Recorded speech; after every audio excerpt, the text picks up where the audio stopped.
The Tower of London, 2014. A red wave of poppies paying tribute to nearly 900,000 who fell in a war waged on an unprecedented scale. 100 years from the start of a conflict which would leave its mark on families around the world, these images powerfully evoked the appalling losses suffered.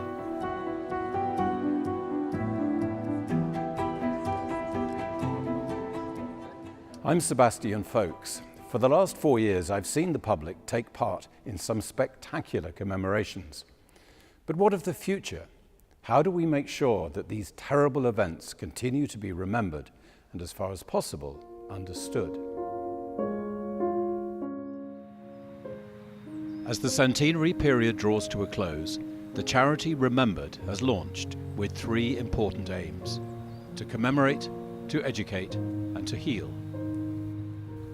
Our inaugural project, There But Not There, hopes to ensure that those who fell in the First World War will be remembered by today's generation and by generations to come throughout Britain and the Commonwealth. There But Not There will remember all those who fought and died from every community, every faith and every walk of life, to ensure that this year's Armistice Centenary is a truly nationwide commemoration.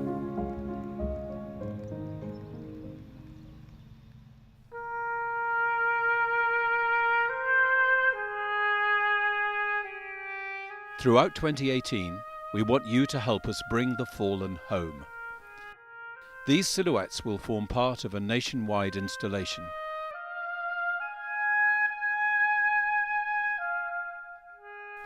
The names on the memorials will become a physical presence in places of worship, schools, and public spaces. Those who said goodbye to families and friends, never to return, are now back in the towns and villages they left behind.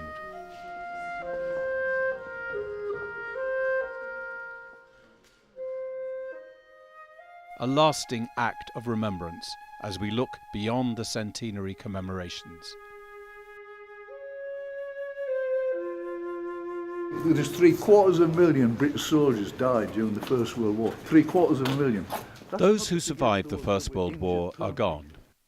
Others are now passing on their stories and keeping their memory alive. Believe it or not, some of these lads joined. The thread of remembrance is still strong, but we believe it's time to find new ways to preserve that link with the past. We are proud to be working with the Commonwealth War Graves Commission, whose foundation will spearhead our educational programme. And with veterans like Michael Swain, who has overcome his own injuries to remind us of the sacrifices still being made. War is a massive part of our history, so yeah, I have to educate the kids, and I think the whole country should be aware of sacrifices that people have made for this country. I think it's a real big deal, and they should know the history. Our third objective is to harness public support in healing the mental and physical wounds of conflict. Veterans at Royal British Legion Industries have created a series of Tommy figures modelled on our logo. My name's Tim, I'm originally from Yorkshire. I served for 23 years, I was in the Royal Engineers. The importance of the Tommy project is huge to me, because my family are quite a lot of military in there. My granddad and great uncle were in the First World War in the Somme and Verdun, and I always think of them when I'm making them. Symbols of remembrance, like the poppies at the Tower, that people can buy for their own homes. The figures have been created by veterans who have been wounded in conflict or have struggled to find work.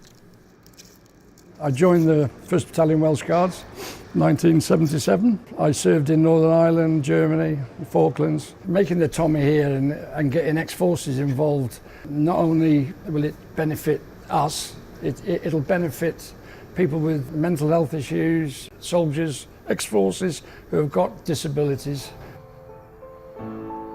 Every sale will help our charity partners. The effects of war are still being felt by individuals and families today. Martin Tighe has rebuilt his life after an explosion cost him his mobility. I had nerve damage to both of my legs. I had a blast injury to my lungs. Military charities have had a massive impact on my life, and it was really only because of these military charities that I started to heal mentally, which then encouraged me physically to heal. Mental health doesn't go away, it's going to be with me for the rest of my life. So the work that There But Not There are doing is fantastic. They're bringing these charities in that are helping me and are going to help me and others like me until the day we die. In this crucial centenary year, our aims are to commemorate, to educate and to heal. But we need your help to make sure we achieve all our goals. Please sign up through our website to make sure your community can play its part in remembering those who fell in this war, and in doing so, to raise funds to support those families and individuals who are suffering from the mental and physical trauma of today's conflicts.